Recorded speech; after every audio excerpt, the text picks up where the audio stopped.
everyone, Comic Reviewer here, this time reviewing on the 20th anniversary Transformers Summer Special. Now, as you know, this was a part of Dreamwave's big, huge event thing to celebrate the 20th year of Transformers. Now, before the bankruptcy, they had two planned stories for the fans to pick. Beast Wars or Robots in Disguise. Now, given the fact that these were two potential storylines, Beast Wars was obviously going to win because of its strong fan base, while Robots in Disguise wasn't good, but had redeemable moments. And Patley and his friends had,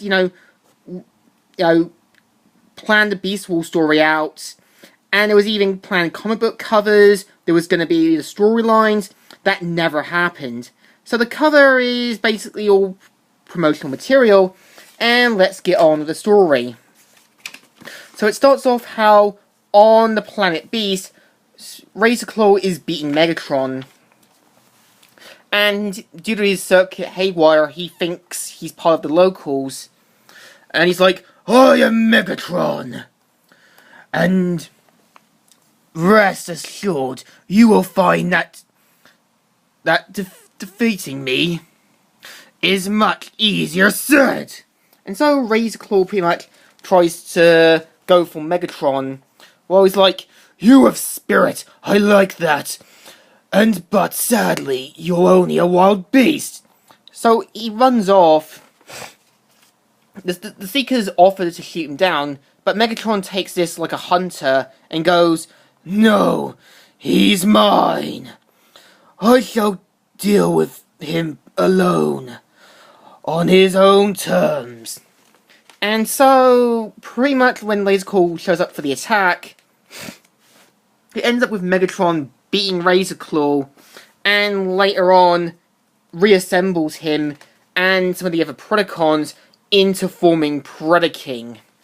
The next story, Energon, offers with Megatron asking 3 or 4 of his, henchmen, with Snowcat, who was meant to be Cyclonus, but got remade into Snowcat, who explains that he tried to break in, but got attacked by Omega Supreme. The next one you have Slugslinger, who says, well, it was like this. I came from the East Low under Ocean, City Radar Net. I have a need for speed. But suddenly, as soon as he got in, the waste from the ocean and that washed him out. Then you've got Sharktacon who says, well, it was like this. Down there. At 300 plus feet. Explains that these jellyfish were attacking him. And as soon as he got in, Kicker showed up with the Star Saber minicons and took him out. And they're like, well, how'd he take it? Hard to tell. He don't.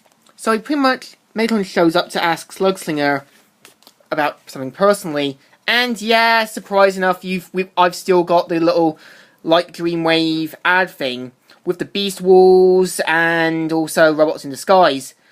I don't recommend sending it out, either because, Dreamwave's bankruptcy and stuff. So he's pleased that, he finds that Slugslinger was a bit more successful and promotes him to senior lieutenant with a smile saying, thanks. Next story, you have Robots in Disguise, where Megatron points out that due to their suppliers not getting enough energon, they pretty much have to rely on what they can.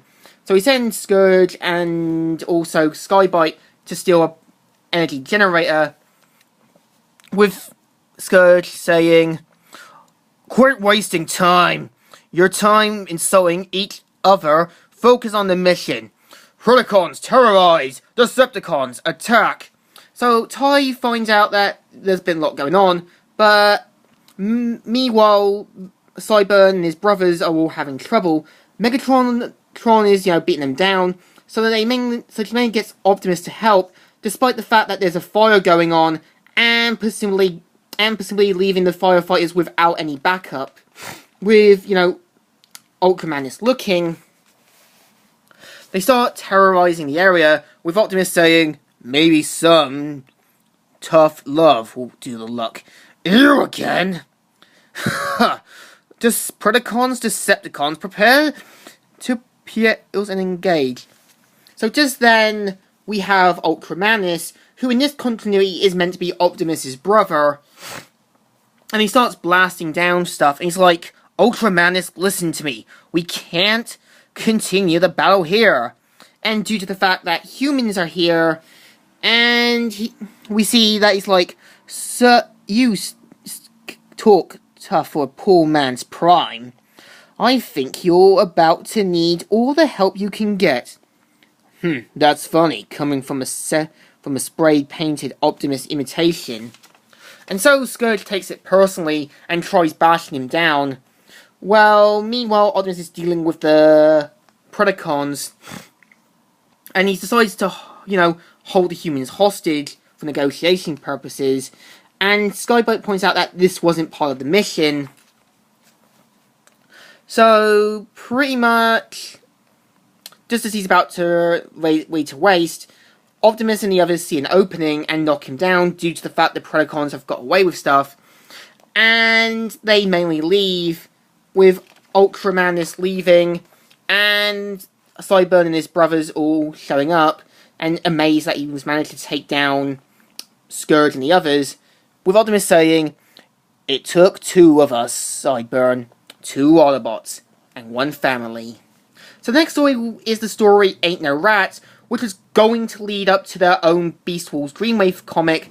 That was before Dreamwave's bankruptcy, and IDW taking over the rights to Transformers, and Simon Furman, doing the whole story, The Gathering and that, which I had reviewed issue 1. So it's back at the end of season 3, where Megatron is now strapped to the ship. Rat Trap talking about how, saying, "Look at them. They're woozing it up and all cuddly Cody." Just as Rat Trap falls asleep, he sees that he's being attacked by Dinobot 2, and Rat Trap tries to remind him who he is, with no luck. But suddenly, you see them looking at something, and it's Bone Crusher knocking them down, with Optimus Minor rescuing them. And Rat Trap saying, "Alright, I just had about enough of this. Somebody want to tell me what the pit's going on here? What? Strike my gears." And so yeah, in case you know, Wolfang was originally meant to be the first protoform before Tigatron and Neutron was chosen for season 1. And they show who they are, but they point out is that they have a mission and that they can't, and they're not exactly Maximals. So we see Optimus waking up Rat Trap and saying, "You were talking in your sleep. Yeah, I guess I might have just dozed off for a nanosec there."